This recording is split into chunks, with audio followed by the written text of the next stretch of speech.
They thought they'd won. My cousins each pocketed millions, $35 million split between them. Me? I got a rusty old toolbox shoved into my hands like some cruel joke. But inside that box was something they never expected. Something that flipped their smug grins into pure panic. And this is how the underdog turns the tables. If you've ever been underestimated, pushed aside, or cheated out of what you deserved, then you're going to love this story. Hit that like button, subscribe, and buckle up, because this is one of the most satisfying family revenge stories you'll ever hear. My name is Nathan, and if you'd asked me just a few years ago what family meant to me, I would have said everything. I grew up believing blood was thicker than water, that loyalty was automatic, that your family was supposed to be your safety net. But the truth is, sometimes your own blood is what poisons you the fastest. I wasn't the favorite grandson. That title belonged to my cousins, Brian, Jason, and Matthew. They were the ones everyone paraded around at reunions, the shining examples of success.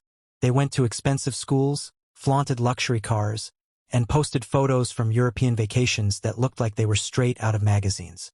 I was the opposite, quiet, average on the surface, the kid who preferred working in the garage over partying, the one who didn't need to be the center of attention. But there was one person who saw me differently, my grandfather, Richard. He wasn't just a wealthy man. He was the man who built everything from scratch. From a single dusty hardware store to a construction empire worth hundreds of millions. He always carried this air about him, like he knew a truth no one else bothered to understand. Nathan, he used to tell me, real wealth isn't just numbers in a bank account. It's the tools you carry with you. Up here. He'd tap his temple with a calloused finger. And here, he'd tap his chest. At the time, I smiled politely, thinking he was just being poetic. But when he died, I found out he meant every word. The day of the will reading still plays in my mind like a movie I can't turn off. The lawyer's office smelled faintly of leather and dust, the kind of place where serious words were spoken and destinies were written. I sat at the long mahogany table, my palms slick with sweat, while my cousins lounged like kings about to receive their crowns. The lawyer unfolded the papers slowly, deliberately, as if he enjoyed the suspense. To my grandsons Brian, Jason, and Matthew, he read, I leave the sum of $35 million to be divided equally. I'll never forget the sound they made. A sharp intake of breath, followed by laughter. Genuine, relieved laughter. They slapped each other's backs like they'd just won a championship game. And then the lawyer's eyes shifted toward me. His tone changed, softer, almost apologetic. To my grandson Nathan, I leave this. He reached under the table and pulled out a toolbox. A battered, dented, rusty old metal toolbox that looked like it hadn't seen the light of day in decades. He slid it across the polished wood toward me, and the room fell silent for a heartbeat. Then the laughter erupted. Brian snorted so loud the lawyer shot him a warning glare. Jason leaned forward, elbows on the table, grinning. A toolbox? Are you serious? Matthew chuckled, shaking his head. Guess Grandpa thought you'd be the family handyman. Their words stung, but their laughter was worse. It was mocking, sharp, cutting. I felt my face burn, my ears ringing with humiliation. My fingers wrapped tightly around the handle of the box, and I forced myself not to react. Inside, though, something flickered. Not just shame, not just anger, something sharper, a spark I couldn't quite name. I left that office with their jeers echoing behind me. They walked out with papers that made them instant millionaires. I walked out with a rusty box clutched against my chest. At home, I set it on the kitchen table.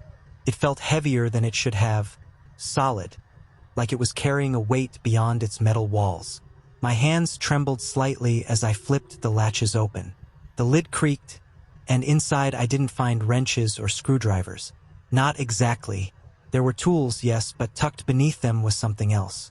A stack of envelopes, yellowed at the edges, each marked with my name in my grandfather's unmistakable handwriting. My heart thudded. I pulled the first envelope free, tore it open, and unfolded a letter. Nathan, it began in his strong, looping script. If you are reading this, it means my plan has worked exactly as I hoped. Do not envy your cousins. Their wealth will blind them. Yours will build you. I read those words again and again, my throat tightening, tears burning my eyes. That was the moment I realized this wasn't a joke. This wasn't cruelty. This was a test. My grandfather hadn't overlooked me. He had chosen me, and what I was about to discover inside that toolbox would change everything. My hands shook as I pulled out the rest of the envelopes. Each one had my name written on it, each one sealed with the neat precision only my grandfather had. I opened the second letter, and a small brass key slipped onto the table with a soft clink. My breath caught. The letter explained that the key belonged to a storage unit, paid in advance for 20 years. The address was written in bold ink, along with a note. Everything you need is there. Don't be afraid to build, Nathan. Don't be afraid to fight. For the first time in weeks, maybe months, I smiled.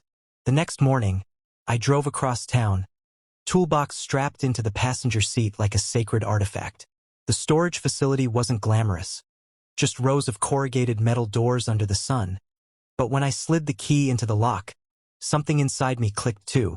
The door rattled open, and the smell of old wood and dust hit me. At first, it looked ordinary. Shelves lined with toolboxes, filing cabinets stacked neatly, rolls of blueprints leaning against the wall. But then I saw the documents. Property deeds, patent certificates, bank account records.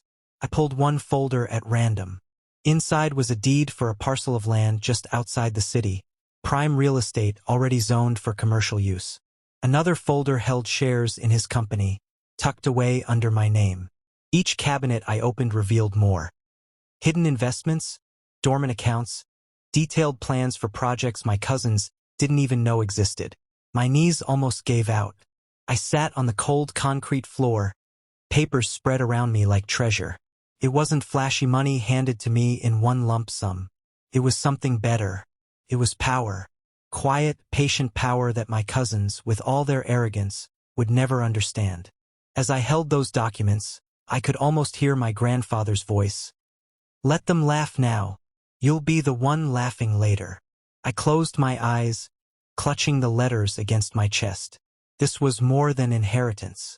It was a roadmap, a strategy, a weapon. My cousins had $35 million to burn. I had a toolbox filled with everything I needed to build an empire, and the instructions to do it right. And for the first time since that humiliating day in the lawyer's office, I felt no shame at all. Only resolve. Because I knew one thing for certain. When the truth came out, when the groundwork was finished, when I finally stepped into the light, my cousins would realize their laughter had been the biggest mistake of their lives. The following weeks became a blur of discovery. Every evening after work, I drove straight to the storage unit, my hands itching to unlock more of my grandfather's secrets. Each folder, each blueprint, each deed felt like stepping deeper into a hidden world designed only for me. One night, I spread the papers across the metal workbench inside the unit. My eyes caught on a thick binder labeled Foundations. Inside, my grandfather had outlined future projects. Shopping complexes, apartment buildings, renewable energy ventures, all carefully mapped, but never executed. Notes were scribbled in the margins. Timing is everything. Nathan, this one is yours. That line stopped me cold. He had been planning this for years, preparing me. The toolbox wasn't a rejection, it was a passing of the torch. Meanwhile, my cousins wasted no time flaunting their newfound fortune. Brian posted pictures of his brand new Lamborghini, captioned with, "Hard work pays off." Jason uploaded videos from yachts, champagne bottles in hand, surrounded by strangers who cheered for the cameras. And Matthew? He boasted about investing in startups, though everyone knew he didn't have a clue what that meant. Their arrogance only fueled me. While they burned money for validation, I studied. I read every note, every plan, every legal document my grandfather left behind. He had even included contact information for trusted partners, architects, lawyers, builders, people who had helped him build the empire and were waiting for the right heir to continue the work. One evening, I decided it was time to test the waters. Using one of the smaller accounts my grandfather had tucked away, I purchased a neglected property on the edge of downtown. It didn't look like much, just a crumbling warehouse with broken windows and graffiti, but according to the blueprints, it was prime land for a redevelopment project. Standing in front of that warehouse, I felt something stir in me. It wasn't fear, it was fire. I ran my fingers across the old brick wall and whispered, "This is the first step, Grandpa." For months, while my cousins partied, I poured my time into that project. I worked late nights, learned everything about zoning laws, negotiated with contractors, and followed every instruction my grandfather had laid out in those letters. It wasn't glamorous, but it was real. And when the scaffolding came down and the warehouse was reborn into a sleek, modern office building, the whispers started. People wanted to know who was behind it. Investors began to circle. I kept quiet, anonymous, hidden in the shadows. Let my cousins enjoy their fleeting fame. Because deep down, I knew a storm was building. And when it finally broke, the world, and especially my cousins, would see exactly what my grandfather had entrusted to me. It didn't take long before people started connecting dots. The warehouse I had transformed wasn't just a renovation, it was a statement. The building drew in tenants almost immediately, and the rental income alone was enough to fund my next move. With each project, I felt my grandfather's presence beside me. The plans he left weren't just business ideas. They were steps in a ladder I was meant to climb. Within a year, I had quietly flipped 3 properties, each one bigger than the last. The income streams multiplied, the partnerships grew, and the name Nathan Hale started slipping into conversations among serious investors. But my cousins? They didn't see it coming. I remember scrolling through social media one night and seeing Brian's Lamborghini listed for sale. The caption read, "Upgrading soon." But the truth was obvious, he was bleeding money. Jason's yacht business trips had turned into desperate pleas for investors, and Matthew's startups were collapsing one after another. They had $35 million to burn, and they were burning it fast. At family gatherings, the difference between us became sharper. They still mocked me, asking if I'd fixed any leaky faucets lately. But behind their laughter, I noticed something new, an edge of insecurity. They didn't know how I was paying for the tailored suit I wore, or why I suddenly looked so calm, so unshaken. One evening, at my aunt's dinner party, Jason cornered me.